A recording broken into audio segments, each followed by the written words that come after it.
जन सुराज के सूत्रधार प्रशांत किशोर 1 साल से ज़्यादा समय से पदयात्रा कर रहे हैं। इसी क्रम में जब पत्रकारों ने बिहार में बेरोजगारी और पलायन को लेकर उनसे सवाल किया तो उन्होंने कहा कि बिहार में जो लोग स्वरोजगार करना चाहते हैं और व्यापार लगाना चाहते हैं उनके पास पूंजी ही नहीं है। पूंजी क्यों नहीं है इसको समझिए, क्योंकि बिहार में इसलिए इसकी बात ना कोई करता है और ना बताता है। लोगों को ऐसा लगता है कि जहां उद्योग इसलिए नहीं लग रहे हैं क्योंकि खनिज नहीं है। कुछ लोग आजकल कह रहे हैं कि समुद्र नहीं है और कुछ लोगों का कहना है कि लॉ एंड ऑर्डर की वजह से उद्योग नहीं लग रहे हैं। बिहार से अमरजीत सिंह की रिपोर्ट। बिहार में जो लोग स्वरोजगार करना चाहते हैं, उद्योग व्यापार लगाना चाहते हैं, उनके पास पूंजी ही नहीं है। और ये पूंजी क्यों नहीं है इसको समझिए, क्योंकि इसको बिहार में आप लोग कोई बात इसकी न करता है न बताता है। लोगों को ऐसा लगता है कि उद्योग इसलिए नहीं लग रहा है कि यहाँ पर खनिज नहीं है। कुछ लोग आजकल ये भी कह रहे हैं कि समंदर नहीं है। कुछ लोग कहते हैं कि लॉ एंड ऑर्डर की वजह से नहीं लग रहा है। ये तीनों बात में पूरी सच्चाई नहीं है। स्वरोजगार और उद्योग के न होने के सबसे पीछे जो कारण, सबसे बड़ा कारण है वो पूंजी की अनुपलब्धता है। बिहार में लोगों के पास पूंजी है ही नहीं। अब आप इसको ये समझिए कि पूंजी आता कहां से है।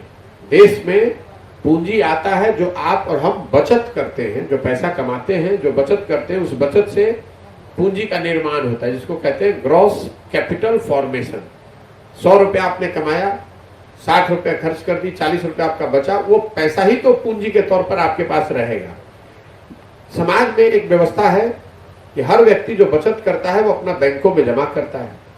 बैंक उसको ऋण के तौर पर दूसरे को पूंजी, जो उद्योग धंधा करना चाहते हैं, स्वरोजगार करना चाहते हैं, उनको बैंक लोन देता है।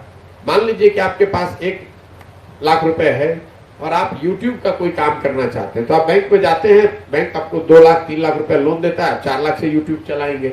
आप घर बनाना चाहते हैं, आपके पास 10 लाख रुपया है, 20 लाख रुपया आप हाउसिंग लोन लेते हैं, फिर घर बनाते हैं। गाड़ी खरीदने जाते हैं, आपके पास 20,000 रुपया है, 80,000 रुपया आप लोन लेते हैं। ये जो पूंजी है ये आता है बैंक से। इसको देखने के लिए देश भर में एक पैमाना है जिसको कहते हैं क्रेडिट डिपॉजिट रेशियो, कि बैंकों में कितना पैसा जमा हुआ और कितना पैसा बैंकों ने ऋण के तौर पर लोगों को अलग अलग काम के लिए दिया। देश में सीडी रेशियो है 70%।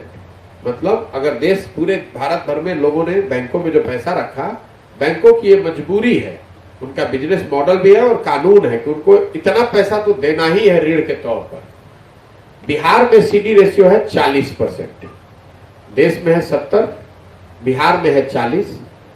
1990 में ये था 38%। लालू जी के 15 साल के कालखंड में जो लॉ एंड ऑर्डर खराब हुआ या लोगों ने उद्योग धंधे लगाने बंद कर दिए, लोग छोड़कर भागने लगे, तो सीडी रेशियो घटता घटता हो गया 23.5%। फिर 2004 से जो थोड़ी थोड़ी स्थिति सुधरी है तो ये बढ़कर 40% हुआ। अब इसका खामियाजा क्या हो रहा है मैं आपको वो बताता हूं। पिछले साल बिहार की जनता ने बैंकों में जमा किया 4,21,000 करोड़ रुपया। बिहार की जनता ने, सबने मिलकर बैंकों में जमा किया अपने बचत का 4,21,000 करोड़ रुपया। बैंकों ने लोन के तौर पर दिया 1,61,000 करोड़ रुपया, क्योंकि सीडी रेशियो यहाँ 40% है। अगर राष्ट्रीय औसत 70 के हिसाब से भी बैंकों ने ऋण दिया होता तो बिहार में ऋण मिलता 2,80,000 करोड़ रुपया। तो जो 1,60,000 रुपया ऋण दिया और जो बाकी का पैसा 2 लाख करोड़ से ज्यादा, वो गया कहां? वो 2 लाख करोड़ रुपया बैंकों ने बिहार से शिफ्ट कर दिया उन राज्यों में जहां पर उद्योग धंधे लग रहे हैं। तो कर्नाटक में, गुजरात में, महाराष्ट्र, केरल, तमिलनाडु और तेलंगाना, आंध्र प्रदेश में सीडी रेशियो अगर आप निकाल कर देखेंगे, ये आरबीआई का डेटा है, वहां पर सीडी रेशियो है 90 से ज्यादा। मतलब अगर बैंक, लोगों ने 100 रुपया वहां जमा किया तो बैंक वहां 90-95 रुपया ऋण के तौर पर दे रहे हैं। तो हम लोग यहां से मजदूरों के पलायन की बात करते हैं, हम लोग उन बच्चों के पलायन की बात करते हैं जो पढ़ने के लिए, कोचिंग करने के लिए दिल्ली, कोटा जा रहे हैं। सबसे बड़ा पलायन है पूंजी का पलायन। पिछले 32 वर्ष में, ये आंकड़ा याद रखिएगा, कोई दूसरा आपको बताएगा नहीं।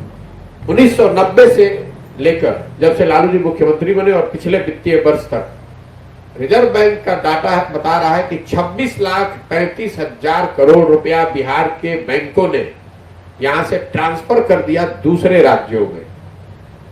26,35,000 करोड़ रुपया। इन 32 वर्ष में बिहार सरकार का बजट नहीं है इतना पैसा। तो हम लोग कहते हैं भाई यहाँ विकास क्यों नहीं हो रहा है? भाई पिछले साल 2,37,000 करोड़ का बिहार सरकार का बजट था, उसमें आप 60-70 हजार रुपया विकास पे खर्च करते हैं, बाकी तो एस्टेब्लिशमेंट का खर्चा है। उस 60,000 करोड़ रुपए में चाहे आप वृद्धावस्था पेंशन बांट दें, सड़क बनवा दे, अस्पताल बनवा दे, फैक्ट्री लगवा दे, जो कुछ भी कीजिएगा उसी 60,000 में करना है। जरा अंदाजा लगाइए, 60,000 करोड़ के मुकाबले अगर 2 लाख करोड़ रुपया हम लोग कह रहे हैं बाहर से आके कोई इन्वेस्ट नहीं कर रहा। भाई जो बिहार का पैसा है वो तो बिहार में इन्वेस्ट होना चाहिए। ये वजह है कि यहाँ पर स्वरोजगार की इतनी